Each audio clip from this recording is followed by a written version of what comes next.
everybody, welcome back to RoguesCast. I'm Bumblure, and joining me today is Nosidda. And what I wanted to talk about today in the podcast is there's been a lot of, I want to just call it rigmarole, of like skipping cutscenes and other like player options like being available in games. And there's two sides of this argument that like you can very easily make.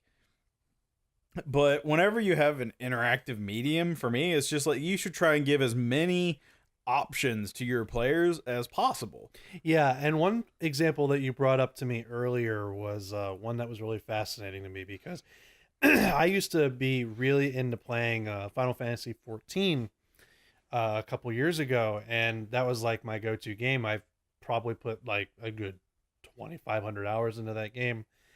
And Dang. yeah, I played that game a lot back then.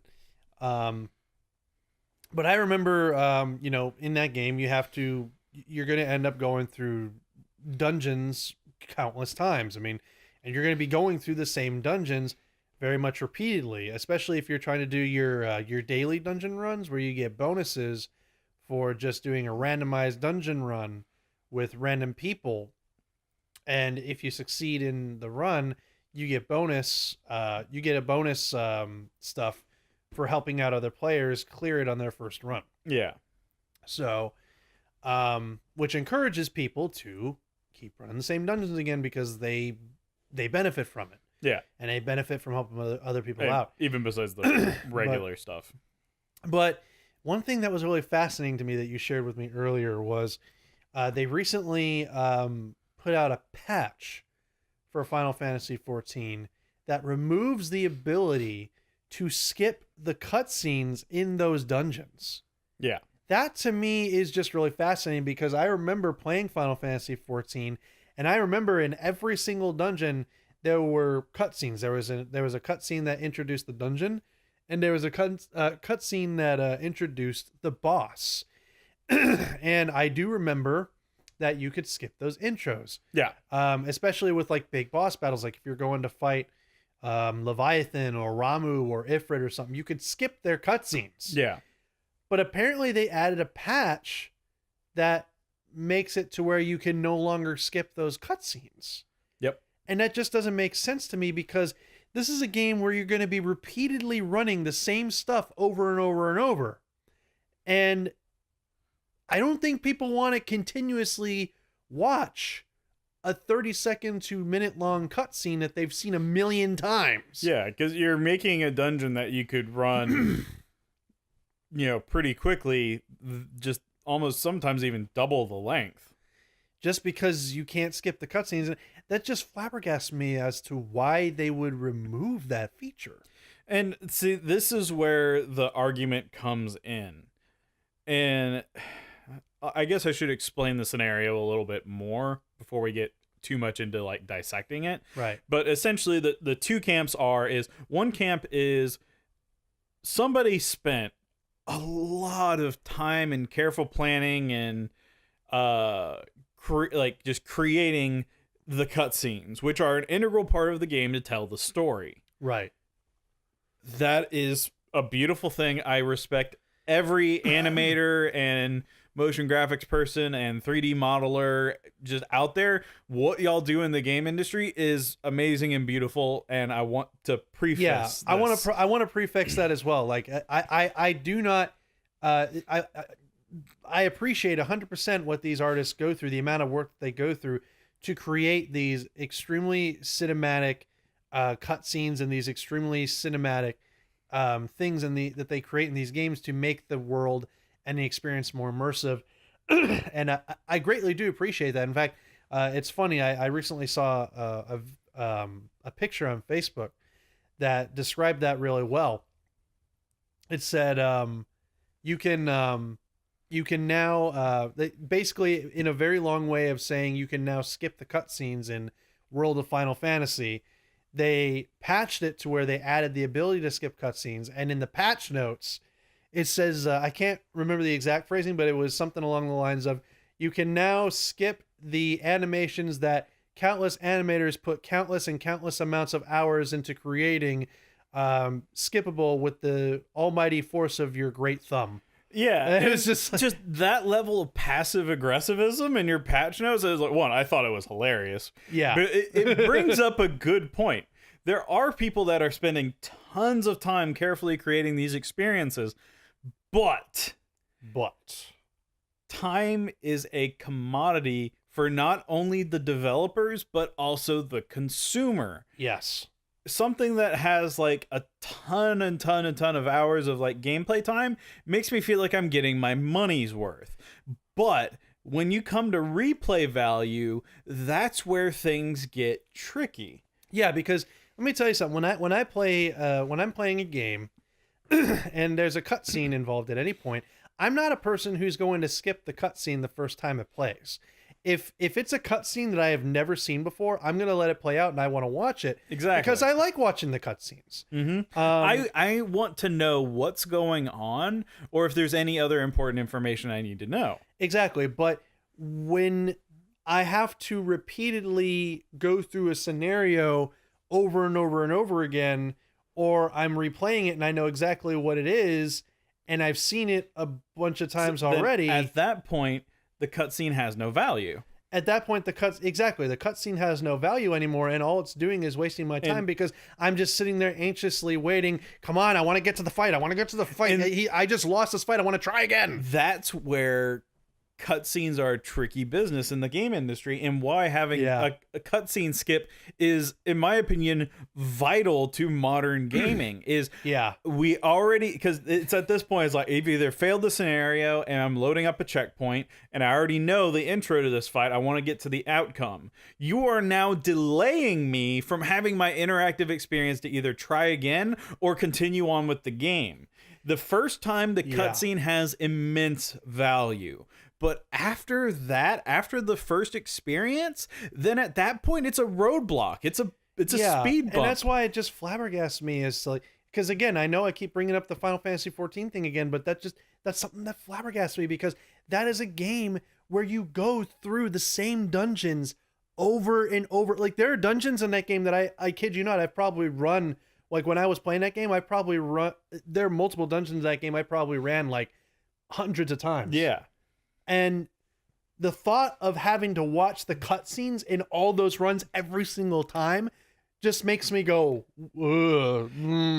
Because at that point, I am now passively watching an animated sequence that is probably beautiful in its own right, one way, shape, or form, but we are working with a medium that is based on player input and interactivity. It is an interactive storytelling experience. So if you are now putting up an object of where we are no longer interacting with the game, we are now passively watching something, it becomes a movie experience, not a video game experience. Yeah, and this goes beyond just skipping cutscenes. Like another thing you could extend this idea is to fast travel in a lot of open world games. You could extend that too, because I've actually seen some videos recently where people argue that when you're playing a game like Skyrim or Breath of the Wild or what have you,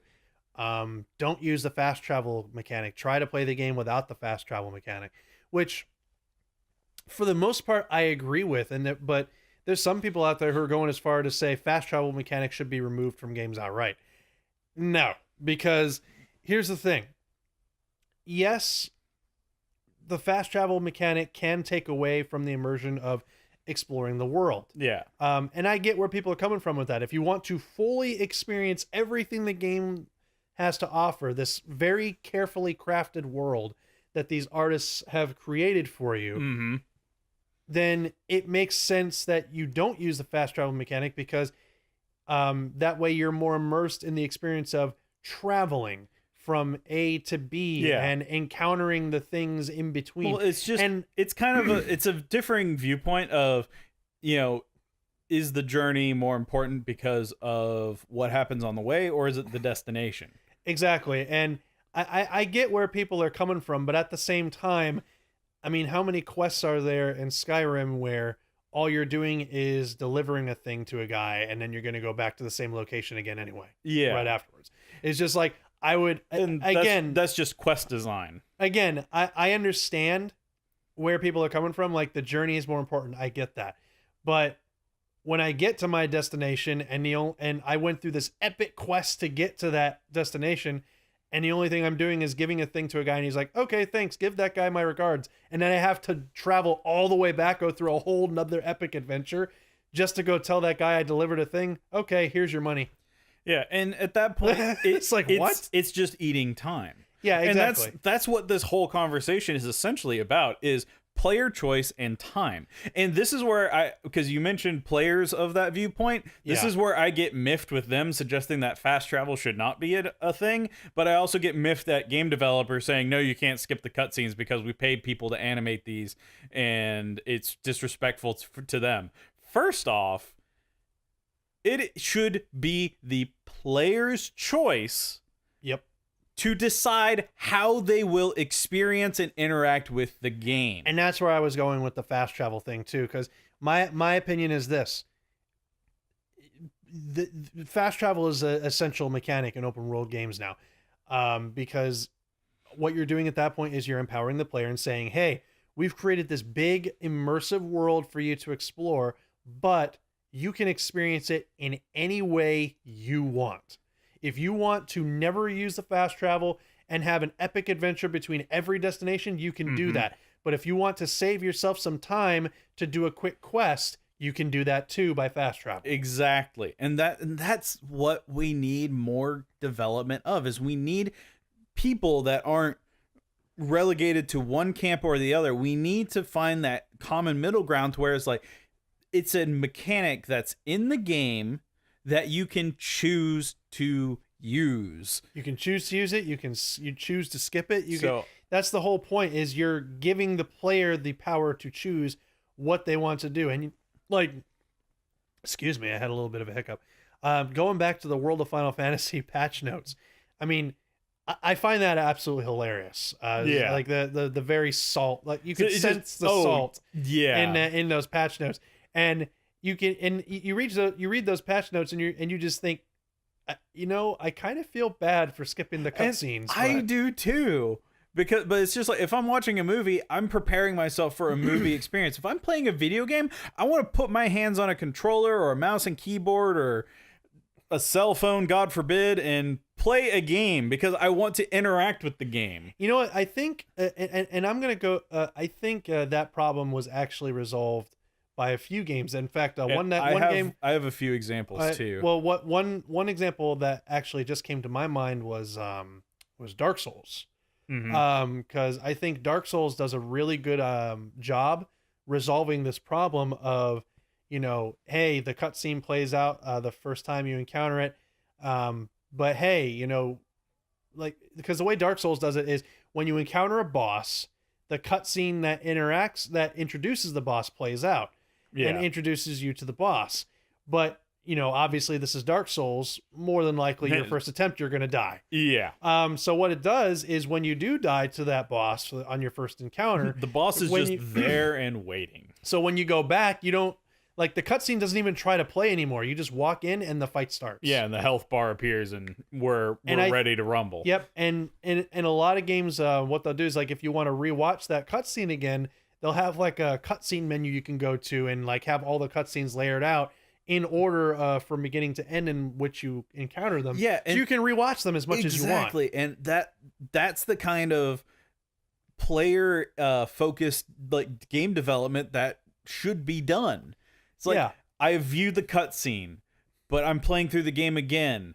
I don't need to watch it again because I already know what happens. I'm playing the game because I enjoy the gameplay. Yeah, exactly.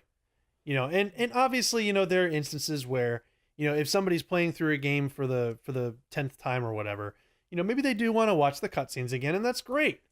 That's great that they still enjoy the hard work that these artists put into making those cinematic cutscenes. But there are going to be people out there who are going to want to replay a game and just be like, I just want to play the game. I don't want to watch the cutscenes again. I already know what happens.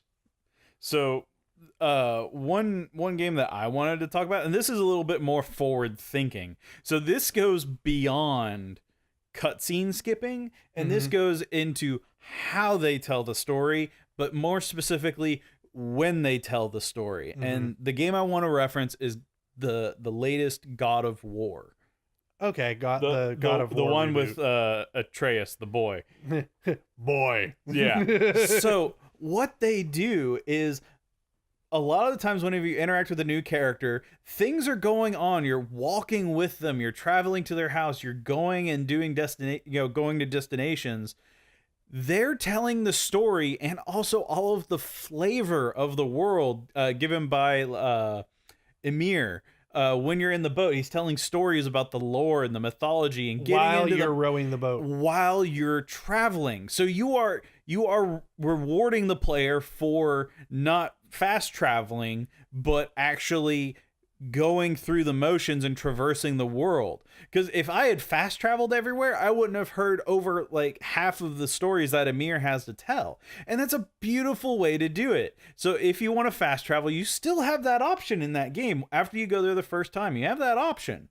But if there is something to kind of incentivize or reward you when you are traveling by boat or running around and doing miscellaneous things, there's a lot of flavor and other things that they do to make that experience enriching. And they don't blindside you with a lot of these like hard made cutscenes. I think that is one of the greatest triumphs of that game, is the way they tell the story. And I think more games should take note and do something similar. Yeah, and like I love that idea that you're coming up with there with God of War, is how it kind of tells the story while you're interacting with the game.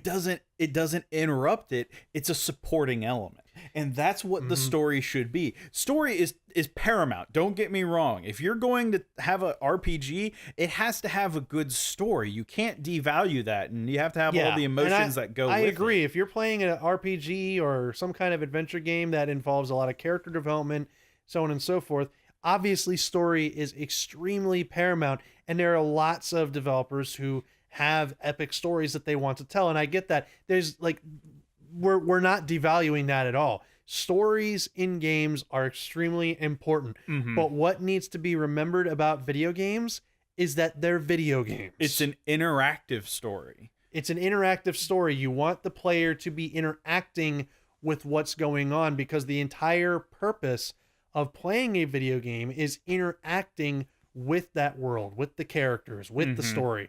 They're not just sitting there.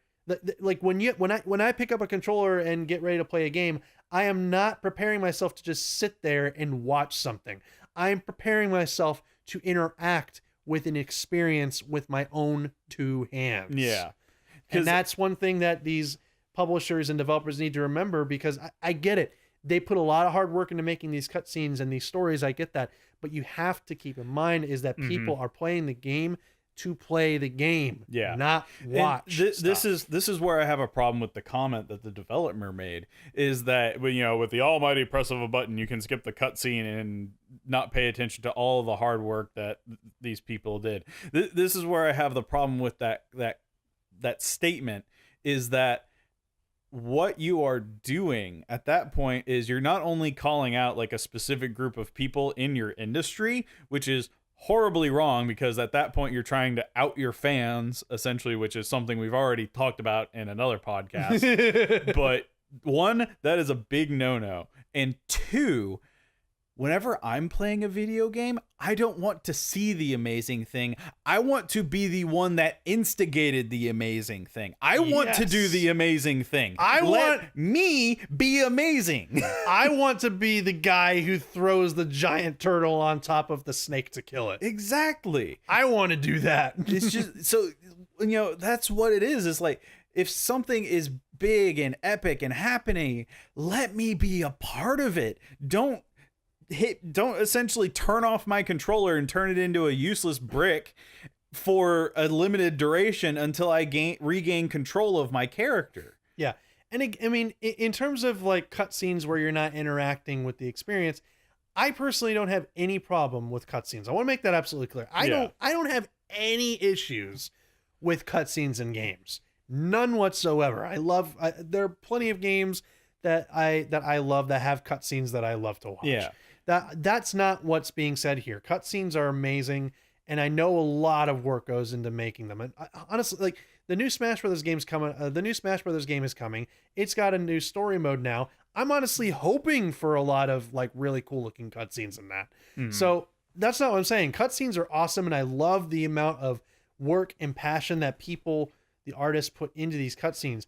But what needs to be remembered, like I said before, is these are video games and people are wanting to interact with the experience. It's not to say that you can't get rid of cutscenes. It's just, you have to keep in mind is that people, once they've seen a lot of people, once they've seen a cutscene once, they probably don't want to see it again. And if they do want to see it again, they want to do it on their own time. Yeah. Not have it, forced in their face and not have an option to skip it, especially if they're trying to retry something. At this point, one of the biggest issues that we as video gamers have is not only money to buy all the games. That's one big issue, but also how much time we have to play games, because we have our own lives. Y'all are working in an industry that people would dream to be a part of, making these beautiful games and interactive experiences and telling stories in a plethora of ways. But please, please, please, please, please, please be respectful of not only your animators and their time, but also your fans and the people playing the game's time. Basically that is essentially what this entire debacle is about. Is like, oh, well, you're wasting all of our, you're not paying attention to all of our stuff. So that's why I get kind of miffed at people that leave like a movie theater during the credits. Essentially, it's the same thing. It's just all of these people created this 1.5 hour long video or movie of an epic experience that you have enjoyed for this amount of time, and then you just up and leave and just pay homage to them. And I completely understand that mentality. But whenever we're watching a movie for the second, third, fourth, fifth time, we're watching it because we enjoy the movie, and I would sit through the credits the first time, but not, every time that I watch a film, because at that point it's a different experience. I'm usually looking at it for a different thing. Well, that's why I think that's why a lot of movies are starting to do the after credits scenes now. Yeah, they're incentivizing it, which is what we should do in games. They're incentivizing you to sit through the credits because you're going to get something else at the end. Yeah. And there's different, we can't do that with video games. We have to be a little bit more clever about it, and that's why cutscenes have to be handled delicately. So let's take an old school RPG, like a JRPG. Whenever you have a cutscene, essentially everybody's exchanging dialogue, and the only interaction is mashing through the text.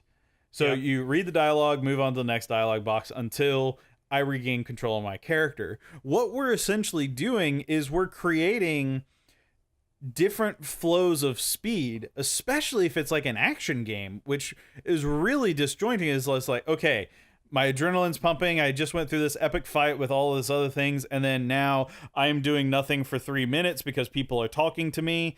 It's relevant to the story, but I've now come off of that high. So let's say now we get ambushed and I regain control of my character. Now I'm getting ramped back, trying to get ramped back up into the stuff that's going on. Yeah.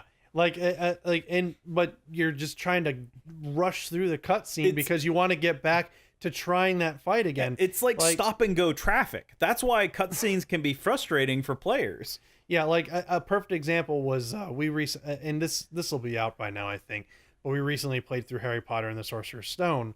And do you remember at the end when we had to keep redoing that final boss fight, and we couldn't skip that cutscene introducing Voldemort, and I was just trying to skip through the text as much as I could, and it just resulted in like the cutscenes playing out, and the dialogue was just like simplified to like, hi. Hand. And to be honest, I just love doing it because I even do that with the radio. I love trying to swap between stations to make them form sentences. I have way too much spare time and easily distracted, but it's just that's the kind of stuff that I think is missing from game development, is the forward thinking of knowing where the industry is going.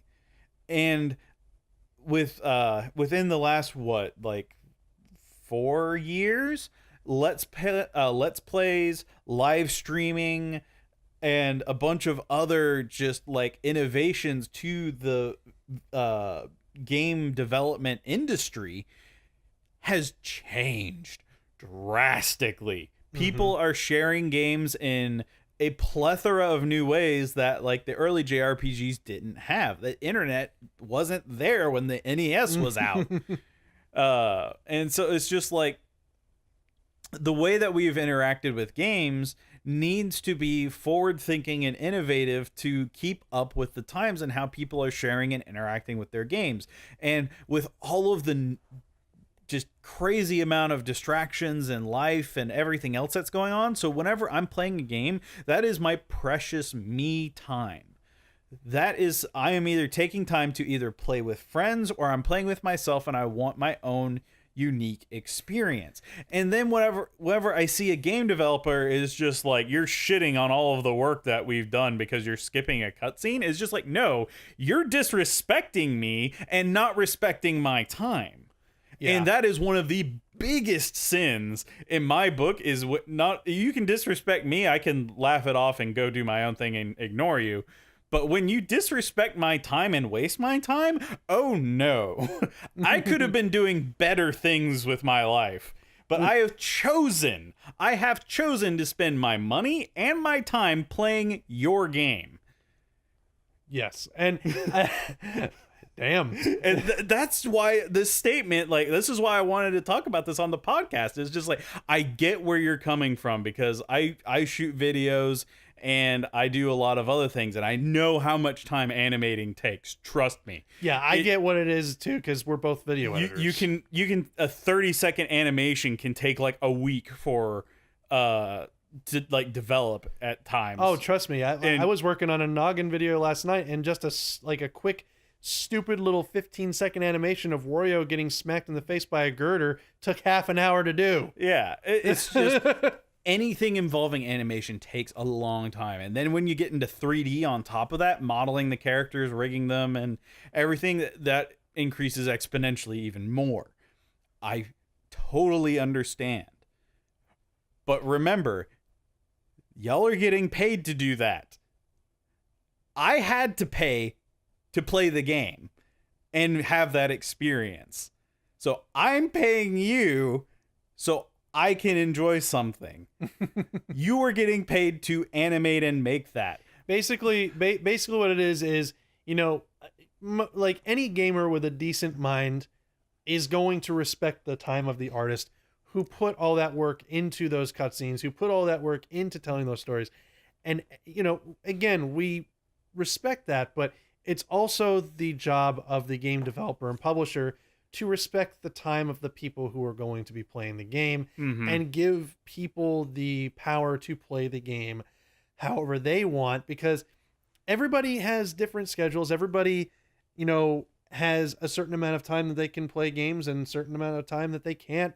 And they're going to want to play a game with or without cutscenes if that's how they choose to do it, because they just don't have a whole lot of time to play a game or whatever the case may be. That's why the whole term casual gamer came up. You know, or, you know, the guy playing the game has a shit ton of time on his hands and he wants to experience everything the game has to offer, and he's more than willing to watch the cutscenes and everything. So, you know, I get it. There's a whole lot of work that goes into it, and we've said that multiple times, but it's important that the player's time is also respected in addition to the artist's time also being respected. And basically, everybody's time needs to be respected, and by ensuring that the player has the power to play the game however they want is basically respecting that player's time. And that's where that developer's comment, like, I hope we can find it and put it into the podcast. The World of Final Fantasy one? Yeah, the one where they had the passive aggressive post. Yeah. But it's just like a comment like that is only looking from a single viewpoint. They're looking at it purely from the artist's viewpoint of, I spent all of this time and they don't even want to watch it. It sounds like a slap in the face. I mean, to be fair, I think the patch notes were just kind of a joke. Yeah, you know what I mean? But do that on April Fool's where everyone knows that's a joke. I don't know. I feel like he's just kind of just joking around when he says that. I don't know. I think they're perfectly fine with giving that, like, in terms of that patch note in particular. I think they were fine with releasing that patch to allow people to skip cutscenes. They just wanted to kind of joke around with the patch notes because, let's be fair, not a whole lot of people really read the patch notes. Yeah. So they knew that with the patch notes they could be they could get a little bit creative with it. Tongue in cheek, but it could have been done in a less rude way, in my opinion. And it's just like, I understand it. It's your game. You can do with it whatever you want. But for me, as a consumer, that turned me off. I'm never going to play that game because I don't want somebody that's with that attitude developing a game that I want to enjoy. I'm sorry. But no. I mean, I've never played World of Final Fantasy. I don't really have a interest in playing it personally. But it's just, if that's the mentality that you're taking, then I don't want to associate with that. And that's my viewpoint, at least. I don't know. I kind of feel like yeah, they're passive aggressive in the patch notes, but I mean, yeah, I totally agree with everything you're saying, but I mean, me personally, I wouldn't let that be a thing that gets in the way of, you know, robbing myself of an experience that could otherwise be a very positive gaming experience. Yeah. So I mean, yeah, the patch note is passive aggressive for sure, but I mean, I wouldn't see that as a, you know, reason to rob yourself. I mean, who knows? You might actually really like World of Final Fantasy. No, so. this goes directly in line with what our the Blizzard debacle podcast is about. Is we are essentially telling we support a video game developer one way or another by buying a game. Yeah. If a developer is going to act that way, I'm not buying their game. That's why I don't buy EA games. I don't like the way they act. No, that's exactly the reason why I don't buy EA games. This is precisely the kind of attitude and mentality. It's just like, no, I don't want you developing games. Yeah, and I see where you're coming from. Like, you don't want to support developers with that kind of mindset, and I totally agree with you on that. I personally think the World of Final Fantasy thing was just kind of a joke and kind of a cheeky, you know, like, just kind of like, I don't know. I thought it was just kind of a joke thing. So yeah, I personally wouldn't say I wouldn't support the games, you know, specifically because they decided to pour a little salt in their patch note for fun. It's just, whenever you do anything in text, you don't know what the mindset was going into that. Yeah, true. And everybody's going to interpret it differently, and this is a very solid case of that. But it's just like, yeah, because I think what's happening here is I interpreted that as them just kind of telling a joke. But obviously, you know, I can see you're interpreting that as them being very passive aggressive. Yeah, just very. I'm reading it from a more literal stance. And that's fair. But what I wanted this podcast to be is, I wanted to make sure that the game developers are also considering the viewpoint of the player, and the player is considering the viewpoint of the developer. Yeah, and I agree with that. I agree with that 100% because I'm with you 100% on not wanting to support games in which I don't agree with the publisher or developer, because I'm right beside you when it comes to EA games. I don't buy shit from EA anymore. And I probably never will. Like, as much as I love the Dragon Age series, if they, like, whenever they come out with a new Dragon Age game, I'm not fucking buying it. Yeah. I don't care how much I love the Dragon Age series. I'm not going to buy their new Dragon Age game because it's going to be published by EA, and I fucking hate EA with a burning passion. So I'm not gonna support that game, even though I do like the Dragon Age series. I'm just like, you know what? If I really desperately want to play a Dragon Age game, I'll go back and play Origins. I love that game. I don't need to buy your new one to enjoy Dragon Age again. You know what? Honestly, Dragon Age Inquisition, I mean, it was good, but it Dragon Age hasn't really gone a good solid direction, in my opinion, after Dragon Age Origins. Dragon Age 2 was shit, in my opinion. Yeah. And Dragon Age Inquisition was okay, but it wasn't at all what I wanted. But because I think the problem that they had with Dragon Age Inquisition was they were trying to make it too much like Mass Effect. Yeah. I had a big problem with that, but that's neither here or there. But the point I'm trying to make is I am 100% on board with you for not supporting games like these. Like, because I was on the fence on getting Red Dead Redemption 2 at first, because they had announced that the game was going to have microtransactions in it, and I was just like, okay, I was excited for the game, but now I'm on edge. I need to find out how you're handling that. Yeah, and so when I found out I haven't even noticed. Yeah, them. well, that's the thing, is that they're not out yet, and the reason why is because the microtransactions in Red Dead 2 are exclusively an online thing. So when Red Dead Online comes out, that's when they're going to incorporate it, but it has nothing to do with the story, and that's when I was like, okay, that's fine. Yeah, that's fine. Just don't pull a fucking Middle Earth Shadow of War where you're having microtransactions shoved in your face in a single player freaking game. Yeah, that's where I have a problem. Mm-hmm. And and we talked about this in the Diablo Immortal video last time too, with all that, with the microtransactions being shoved in your face and everything. Mm-hmm. But no, I'm 100% on board with you there. And I wouldn't want to support a publisher if I'm getting a bad taste from them either. I mean, I gotta be honest, after the Diablo Immortal debacle, I'm not very keen on supporting Blizzard anymore. Yeah, if those are the people running the company, then if that's the kind of mentality they're taking, it's just like, no, you don't know you're not in touch with what your fans want. Which is a real shame too, because I'm legitimately interested in trying a Diablo game. Mm-hmm. I don't know where to start, but I would definitely be interested in trying it. But if trying a Diablo game means I'm supporting financially a company like Blizzard who says shit like, you think you want that, but you don't, or don't you guys have phones? Mm-hmm. It makes me reluctant to buy their games. And here's the thing is, back in the early days of game, there was a very limited number of people developing games. Mm-hmm. There are now resources to where any, Tom, Dick, and Harry can get their hands on software, probably for free, and make their own game. Yeah, well, it's because the video game industry, I don't know if you know this, is now bigger than the film industry. Yeah, but with something that size, I can go elsewhere and get my entertainment. I don't have to be subscribing to one series of games or not.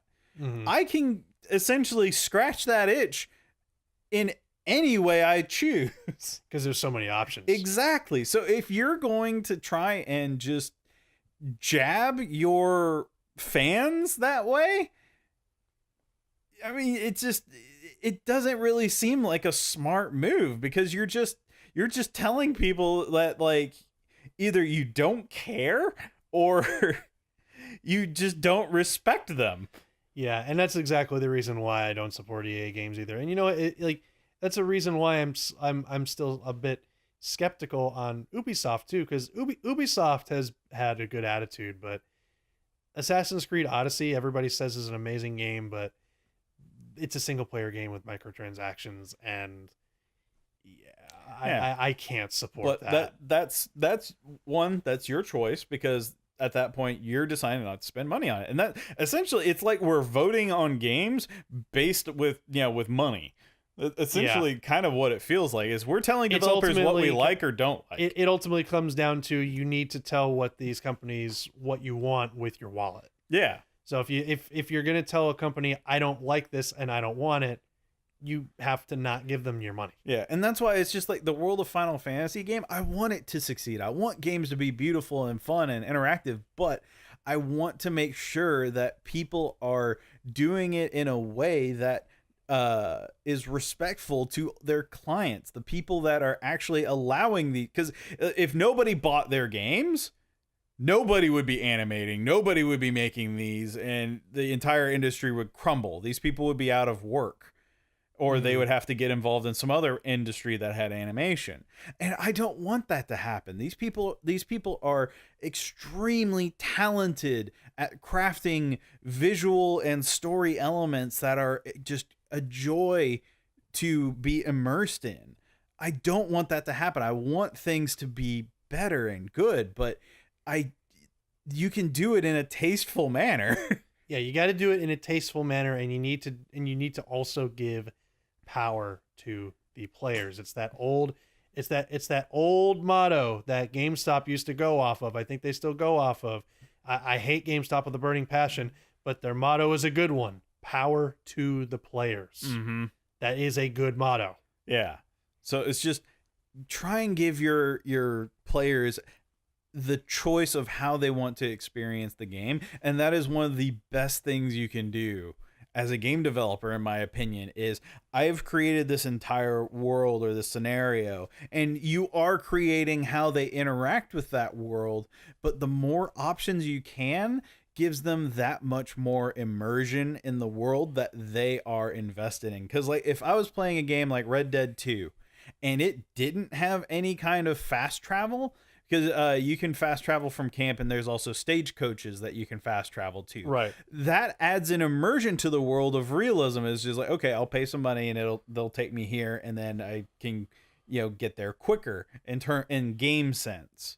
But for the character, that's how they used to get around. That's a brilliant way to incorporate fast travel. Yeah. And like Skyrim did something similar. Like, yeah, you have fast travel on the map, but if you want to fast travel, but you don't want to use like the mapped fast travel, you can walk outside of a town and you'll find a guy with like a horse and cart, and you can pay him to take you to any town. Yeah. And that's how you can incorporate these modern game mechanics and immerse it into the world. Like if you were in like a fantasy world, like in Skyrim, if they had like magic that allowed you to teleport or blink, then you could have like a mage's guild that you would pay for a service and they would teleport you where you wanted to go or something like that. Yeah. And I mean, that's how fast travel works in Final Fantasy 14, actually. Because in Final Fantasy 14, the way you fast travel is you pay Gil to fast travel to certain points that have like these aetheryte crystals. Yeah. So like you basically can fast travel, but you have to pay money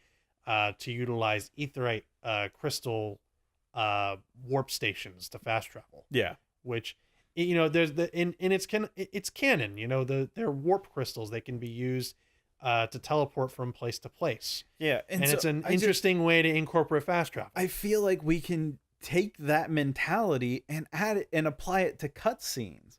Make the cutscenes interactive. Yep. And you know what? If the cutscenes can't be interactive, Dark Souls does it really well. Have the cutscene play out first time, and then when they die and they have to come back and try again, just don't play the cutscene and give. If the player wants to rewatch cutscenes, give them like a little pause menu that they can go to where they can see like a list of all the cutscenes and they can choose what they want to watch. Yeah, because it so quickly can a game go from immersive and epic to frustrating. Yeah, and actually Monster Hunter World does the exact same thing, because you remember like cutscenes in Monster Hunter World are only viewed one time. And if you want to watch them again, you can go to the game's menu, to the art gallery and replay cutscenes. Yeah, and so at that point you're giving the choice to the player and you're respecting their time. That's all I'm asking here. Is I want to make sure that both sides of the equation are being considered, because they're both very valid points. I'm not discrediting one or the other, but I want to make sure that people know that, hey, game developers have a job to even animate because we play the games. So game developers, please make sure you're respectful to your fans who are paying you to develop games they enjoy. And I think most video game publishers are respectful of the players. Yeah. But there are a few publishers and developers out there who are a little bit salty. Like, we put all this time and effort into these cutscenes and you want to skip them. Like, there are a few out there that are like that. But I think most publishers and developers know that players want the power of choice and the power of options. And they're trying to incorporate them to the best of their ability, and I respect them for that. Yeah, and that's just something with an industry that this big, is that there's always going to be, this is just kind of a viewpoint, is there's always that one person that ruins it for everybody. Oh yeah, for sure. And I don't want this to be that scenario, that one person was just kind of having a sour day and made a comment that they thought might have been a little tongue-in-cheek, but could be interpreted the wrong way. And because they work for XYZ company, it now looks bad on the entire company. Yeah. That is something that you have to be very careful about. Basically, in a professional environment, you always have to be careful about how you word things. Like, and you know what? Like, my favorite company, Nintendo, they do it really well also because Sakurai, the director of Smash Brothers, recently put out a couple of tweets and he said some things in a very professional manner. But when you really translate his professional language into something that's more casual, you can kind of pick up what he's actually trying to say. So like one of his tweets was, he said, we appreciate the passion from all the people who want their favorite characters to join the fight. But please understand that all the characters, including DLC characters, have been decided and are locked in. Please be respectful. Thank you. It was something like along those lines. And basically, it was a very good and professional way to say it. But that's basically interpreted of him saying, please stop asking for characters. Yeah. Because, well, one, it's not going to happen. The game's like, a couple of days from launch. They've had to already finish the game and then plan for distribution at that point. Yeah. So it's just like those changes aren't going to happen, but they may keep those considerations in for future games. So yeah. So I mean, basically, long story short, but he did it in a tasteful manner. It's just like, we understand what you want, but we can't deliver it right now. So please give us a break. Yeah, exactly. Because we're working real hard for you. Yeah, and if anybody in the game industry deserves a break right now, it's Sakurai. He works his ass off to make Smash Brothers. But that's fine, because then at that point you're asking your fans, you're communicating with them in a pleasant manner. It's just like, we understand where you're coming from, but we can't do that right now. Yeah. So as long as you deliver a great product that people like, and you give your players the power of choice and options in your game, people will respect you for the work that you have done. Mm-hmm. Because any right-minded, decent-minded person who plays video games respects the amount of time, effort, and sweat and blood that goes into making a video game. I hope blood doesn't go into making video games. But I mean, you understand what I'm saying. Like, it's just that there's so much like of these developers' lives that they sacrifice, that they're dedicating to make these experiences. Exactly. And that's something that gamers need to understand. Gamers who have never developed a game before, you got to understand there's a lot of work that goes into making these games. Yeah. I mean, just to, like, again, bringing up Sakurai and Smash Brothers again, in practically every Nintendo Direct that he's done talking about Smash Brothers, you can see it in the redness of his eyes. The guy does not get much sleep. Yeah. And it's clear why he doesn't get much sleep. He's always working on freaking Smash Brothers. And I think we're going to wrap it up here soon, but there is another group that I wanted to just say thank you to, and that is the programmers as well. Oh yeah. We don't hear nearly enough about the guys that actually are creating all of the physics and mechanics that go into all of the video games. They deserve so much more love and attention than they get. I opened up a C++ book and I was just like, my brain can't comprehend any of this. No, trust me.